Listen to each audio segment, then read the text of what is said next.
Welcome back to your favorite sales show. This is Ready, Set, Sell. Today, your host is Donnie Wong, and of course, your co-host is right beside me, Michael Servo. What's going on, everyone? Great episode today. I'm excited. Michael, last week we had an amazing guest on here, Jared Ross. He was articulate. He had amazing style. We got him back here again. How excited are you about today's topic? You know, I always feel underdressed when he's around. I don't know about you. Well, I didn't even do my hair. He levels it up. He levels it up. He levels it up to another extreme. We have Jared Ross here. I want to give you a quick intro to those who are joining us here. Jared Ross, you are from Nanaimo, Canada, but you are here in Calgary. But what's interesting is that you actually work with the Alberta's only Platinum Club doing member services, aka the concierge service. Yes, indeed. Absolutely incredible. Last week we talked about the 5 points of the style base. But this week, I want to take a bit deeper because for salespeople on their first week, it's very hard, especially if you're doing B2C, very hard to get your style game up. We see a lot of boxy, baggy suits.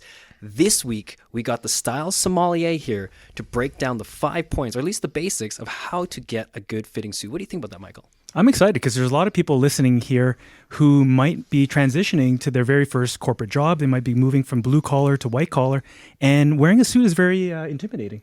So, Jared, you should drop your knowledge. Perfect. So what we're going to start with is we have 4 different ways to get a suit.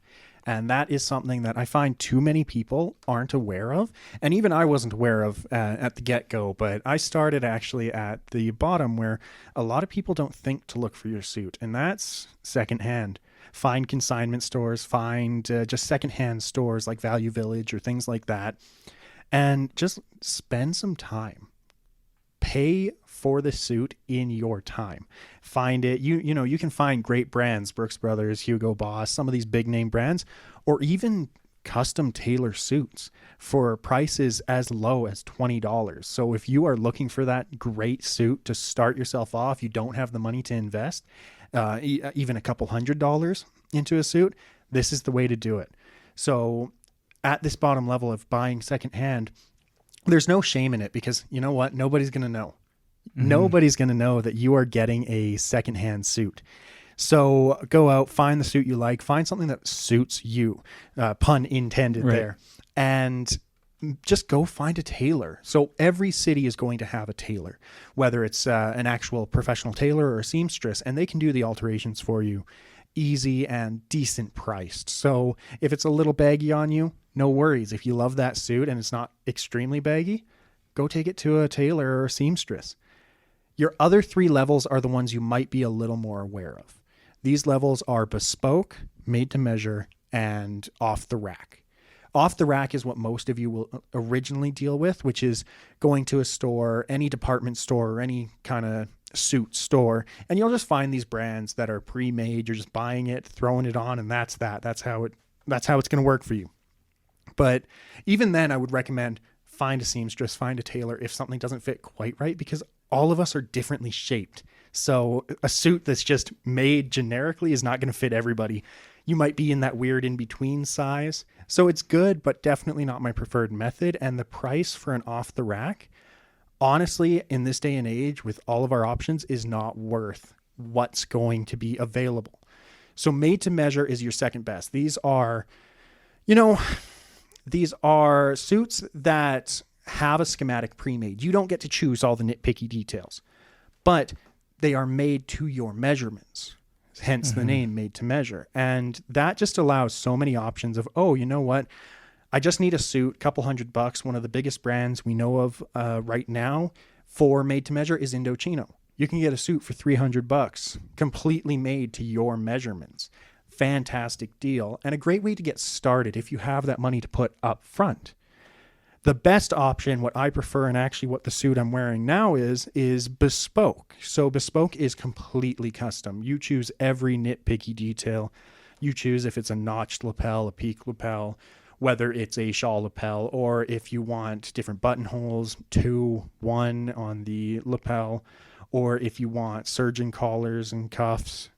So all of these things are very, very particular nitpicky details that you can only get in bespoke. It's completely custom, but that's where you're reaching those prices.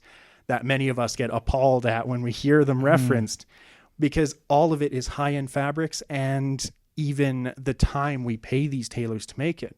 Luckily, though, in our day and age, we actually have a lot of options for these suits at different price ranges, but you're definitely looking at that kind of $1,000 range, really up there. Definitely not a beginner suit unless you're transitioning out of one career into another that you've already made that kind of income. So, bespoke can be intimidating because there's so many different options. What are the more common options that people should be aware of? Because you can go deep into it and talk about different type of surgeon stitch and so forth. What's one area or one or two areas where if you're going to go bespoke, this is really worth it? So a few key things with the bespoke that is fantastic is, so one of the key points people will always notice when you've bought bespoke is most tailors will not make your suit without a surgeon cuff. So a surgeon cuff allows you to unbutton all the buttons on your sleeve and roll it up, which most suits, if you buy it off the rack, and even a lot of made to measure, don't offer this. Some do, but not a lot. Now, there's some history with surgeon cuff. Like, just walk us through in 1 minute the history why they call it surgeon cuff. So the reason it's called surgeon cuffs is a very self-explanatory reason, and I love that, is back in the day when suits were the common thing people wore, at all times, every career, everything that they needed to do, they had a suit on. And so a surgeon cuff was made so that surgeons and those that were on the fields and those that were still in their suits but needing to do all these intricate details, hence surgeons, could roll up their sleeves and roll up their jacket sleeves as well, allowing for more accessibility and cleanliness. Very cool. Very cool. Can I wind it back just a little bit? Because I think if you're going for a bespoke suit, the value there is also is you have somebody there who's going to walk you through it, right? They're going to be a specialist. They have deep history. They're actually going to be able to guide you through the bespoke process. But what if we go back to, let's say, to the off the rack? I think when people buy their first, premium suits off the rack, they're going to think Harry Rosen. They're going to think Holt Renfrew. What should they be looking for when they walk in there? So one of the big things with that, and part of the reason I'm not huge on off the rack, is they promote these suits as being premium suits, high quality. But in all honesty, the fabric they're using is not high quality comparative to ones you can get in made to measure and bespoke. So off the rack is good as long as you're not paying that super high price tag. At least the way I view it, because there's no point paying $1,000 for an off the rack suit, which is more often the case than not, where you're buying that nice Kenneth Cole reaction suit and, it's a name people recognize. And I think that's what gets people to buy them, is it's a name they recognize. But they're actually not putting the quality in, but they're still charging you that $1,000 range, where that price tag, you might as well just buy bespoke. There's so many options out there now. It's just getting people to know the options. Mm-hmm. But it can be an intimidating world when you're going into the suit creation process. And going back to what you're talking about, really, it's an experience as well. It is, and I think that's the huge point as well with bespoke and made to measure, is finding the right place. Mm-hmm. You may get a recommendation from a friend that says go to this guy because he's friends with them. But that's not always the best case, because maybe you don't make the same connection with them. And going into bespoke is about the relationship. Your relationship with the tailor you're dealing with, your relationship with each individual part of getting the suit made.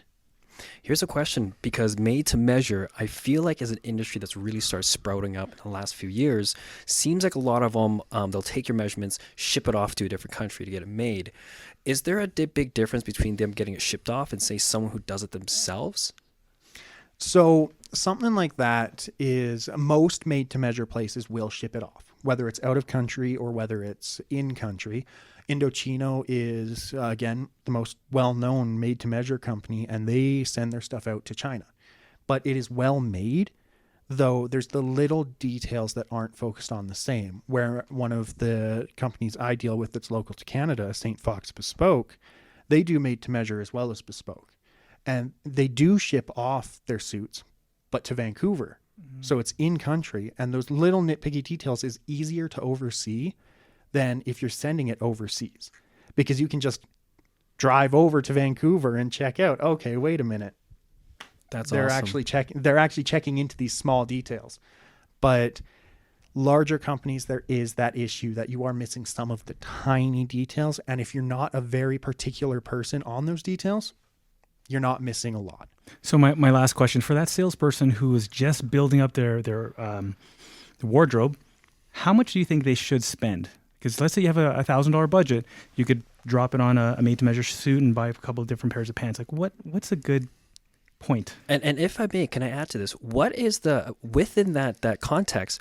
What is the basis? What's their first few suits that they should invest in? Because I think first-time sales guys, they always show with a black suit. Yes, definitely. So especially if they have that $1,000 budget, do not jump straight into bespoke. That is not worth it because you get one suit. Where I would recommend, the way I started out getting my suits was I went secondhand. I went to Value Village and found brands like Brooks Brothers, like Hugo, and ended up taking them to a tailor. Now I'm getting 20, 30 suits if need be with some time invested, a few weeks, maybe a couple months, and it costs me less than $1,000. Or if you're wanting higher quality and you're not really comfortable going secondhand, go made to measure. Unless it's a necessity, you can't find any tailors or any made to measure companies in your area, go made to measure, because off the rack is just not worth the value for your money. That's incredible tips. Thanks again, Jared Ross. We are out of time this week. I hope you guys got tons of value. If you even got a spec, like, subscribe, and just introduce one friend. Again, this is Ready, Set, Sell.